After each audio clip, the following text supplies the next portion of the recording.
What's going on, everybody? Appreciate the love and support. Before I continue, if you're somebody that's dealing with mental health issues, stress, depression, anxiety, talk to a professional. Go get a therapist, talk to a doctor. I'm neither one of those, but feel free to jump into the DMs, comment, asking for advice about whatever it is, whatever you got going on in your life. If I'm in a position to help, I can help. But if I can't help you, I'm going to listen, because I'm a better listener than I am a speaker. Another thing with this channel, it's a safe zone. I've been very open with my mistakes, my experiences, my flaws. I don't give a fuck. I don't got to impress nobody with what I'm talking to you guys about.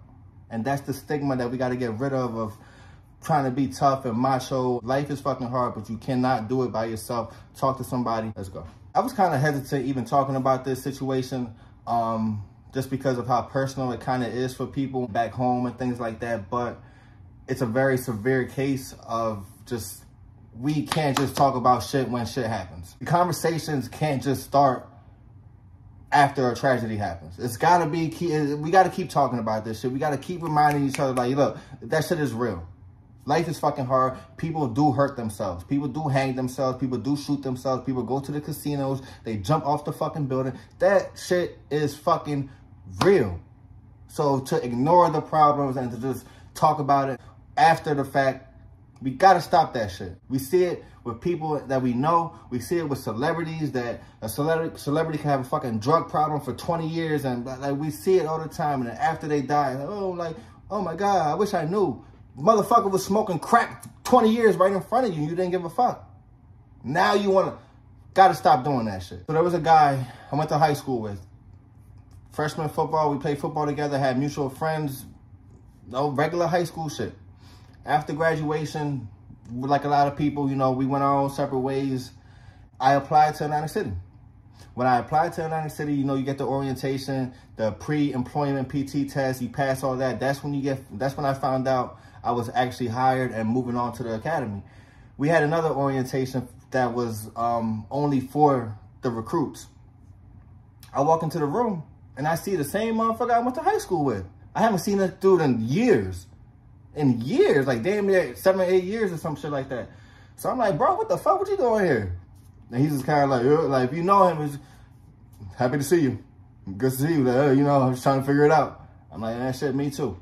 So we go to the academy together. If you guys watch my video, my first day of PT, I'm in the middle of a story, and at one point I pause and I kind of like fumble my words, and I kind of like just give a couple seconds of not saying nothing like that, because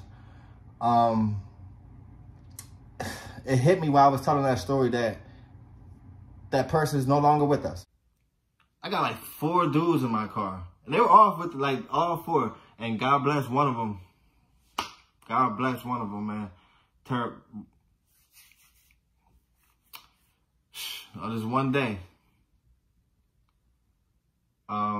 Damn. Shit's crazy. That shit threw me off. But I'm just, damn, that shit threw me all that shit threw me all the way off.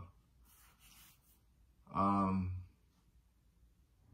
gonna get down, I'm gonna go into it and down the road, but it just kind of hit me differently as I was telling that story. So we go through the academy together, we graduate, go on to Atlantic City together. You know, we're working different shifts and different FTO, but we both go on TDU together. We're both class 2s together, not necessarily partnered up every day and things like that, but you still have a relationship with people. You still have a relationship. And again, this was something that I knew this dude for since I was 14, 15 years old in high school. Obviously, go through my issues. If you guys aren't familiar with it, go back and watch the videos. We're not talking about my shit. But I went through my shit, resigned from Atlantic City Police Department, right? My class, they continue on working. They end up getting full-time. Congratulations to all of them. You know, I really do wish nothing but the best for all y'all. Like, it's all love. Some of y'all. Who ends up getting promoted, like he becomes a detective, you know, he's working, he's doing all this shit. I'm no longer in the force, but I'm still keeping contact with everybody. I know what's going on around, and I wasn't even surprised that he got that promotion, because dude, although he was kind of an unorthodox type of guy. Like, he was a character, bro. He was a character. But when it came to fucking police work, and when it came to, like, that motherfucker was on point, bro. Like, and I'm not, like, I've said that about other officers in this video, and I told you, I didn't know everything. There were a lot of officers who knew a lot more than I did. But there were just, when it came to, like, certain aspects of the job, this dude was very, very fucking good, man. Very good, a police officer and detective. So, 2 years ago, still, I'm not in law enforcement, but I still keep in contact with a lot of the guys. I get a phone call from another guy I went to the academy with. He's like, yo, what you doing, bro? I'm just chilling, blah, blah, blah, whatever, regular shit. He said, nah, you know, I just wanted to check up on you, just making sure you good and just making sure, like, everything's straight. And it kind of threw me off guard because it was like, even though that was my man, he never called me like, yo, just checking up on you like that, which I do appreciate. I don't know if he were, but I do appreciate that shit. And I was like, bro, what the fuck you talking? I'm good, bro. Like, thanks, bro. What's up? He was like, yo, did you hear about what happened? I said, nah, what the fuck you talking about? What happened? Who got fired? Because automatically, I'm assuming somebody from the department, they failed a drug test, they got fired, they got some bullshit. I wasn't expecting to hear what I was about to hear. He's like, yo, you know, they found Richard, he killed himself. I'm like, nigga, what the fuck? I'm like, bro, what the fuck? Are you on my phone? What are you talking about? He killed him. I don't know, blah, blah, blah, this and that. We get off the phone. I call another one of my mans. We graduated together from the academy. Worked together. He's been in stories. I call him. I'm like, yo, bro, what you doing? Nah, I'm just about to get ready for work, blah, blah, blah, this and that. What's up, bro? Yo, I don't know if you heard, but I just got off the phone with so-and-so, and he told me about this shit going, like, what the fuck is going on? He's like, Nick, what are you talking about? I'm like, fuck. I'm saying, bro, I just got off the phone with so-and-so. They just told me that so-and-so, what the fuck? He's like, Nick, are you fucking playing with me right now? He's like, dude, don't fucking say it. He started getting mad. I'm like, bro, I'm not lying to you. Like, bro, I don't know. I'm just calling you because you're only, like, I don't know. So, obviously, we get off the phone. And mind you, I'm not in law enforcement. I still don't have those same type of contacts and relationships with a lot of the guys. So, it just eventually came out on social media about detective who ended up committing suicide. And I saw that, it hurt, man. It hurt because you never want anybody. It does not even just have to go with law enforcement, man. It doesn't have, you never want anybody to get to a point in their life where they decide, like, all right, this is my answer. This is the answer to all my problems. Because it's not, bro. Like, it's not. That shit is not. And I get it. I know what the fuck it's like. And unfortunately, I've been around suicide and suicide attempts way more than I would like to fucking admit to it. I know a lot of people who have lost their lives with that shit. I've been open with my thoughts about, I'll be honest with you guys, I can never hang myself. I would say I can never hang myself, but I've taken fucking belts off people's necks before. I couldn't jump off a fucking building, but I've pulled people off fucking balconies before.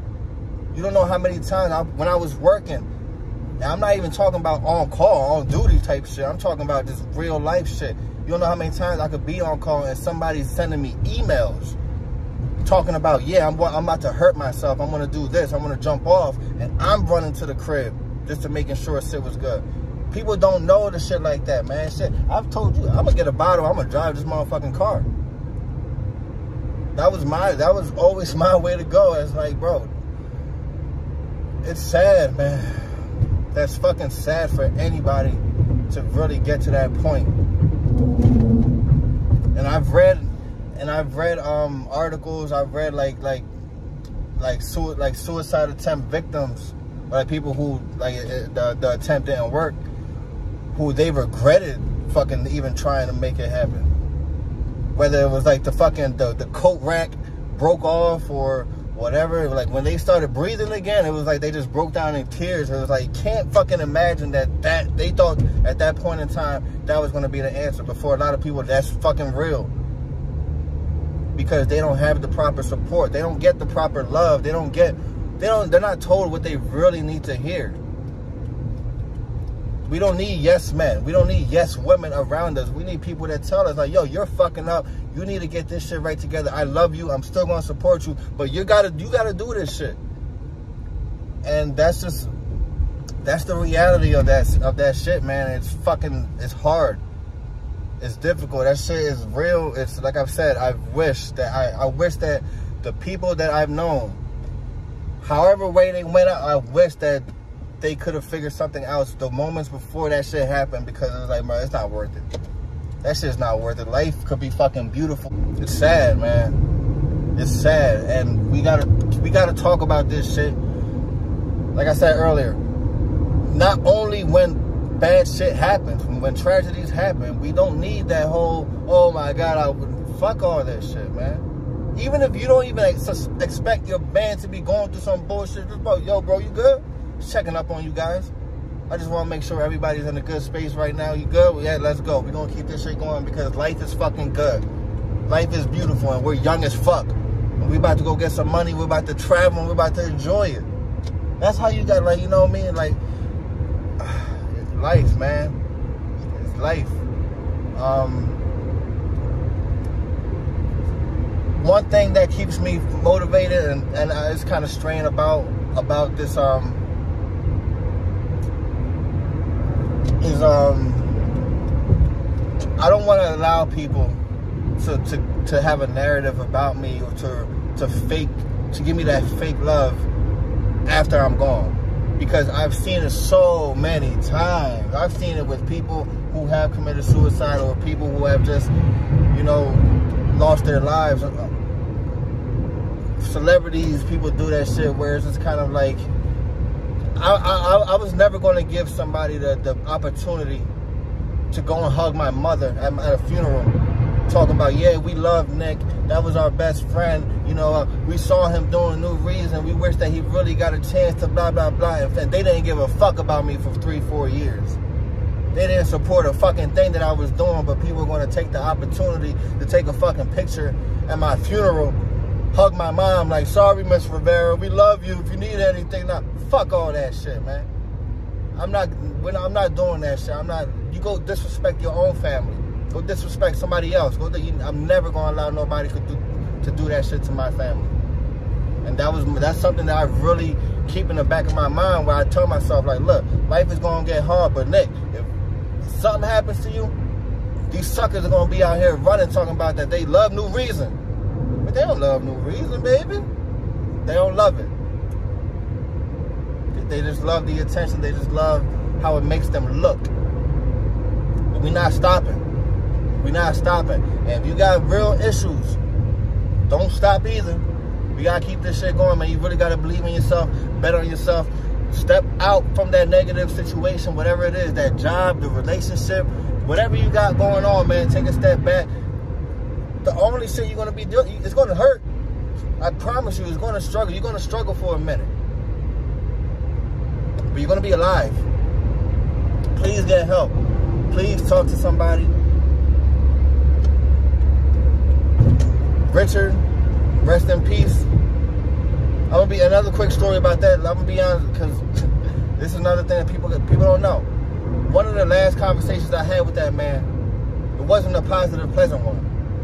You know, we had a couple words back and forth, and that was like the real last conversation. We would see each other in roll call, or, you know, on a car or something like that, and just say, yo, what's up, or heading out or whatever. But as far as a real conversation, that was it.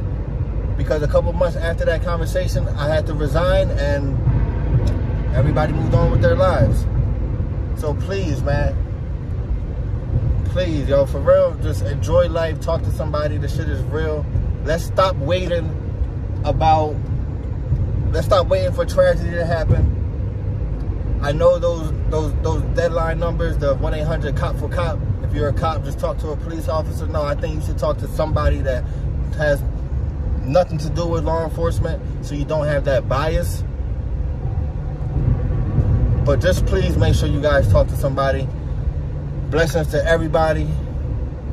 It's all love over here. We're going to keep focusing on the love. We're going to keep focusing on the positivity, man. Catch you guys on the next one. I got this dumbass, nut-ass meeting. I work 7 days in a row. They want me to come here on this meet on my... Like, what the fuck? Peace.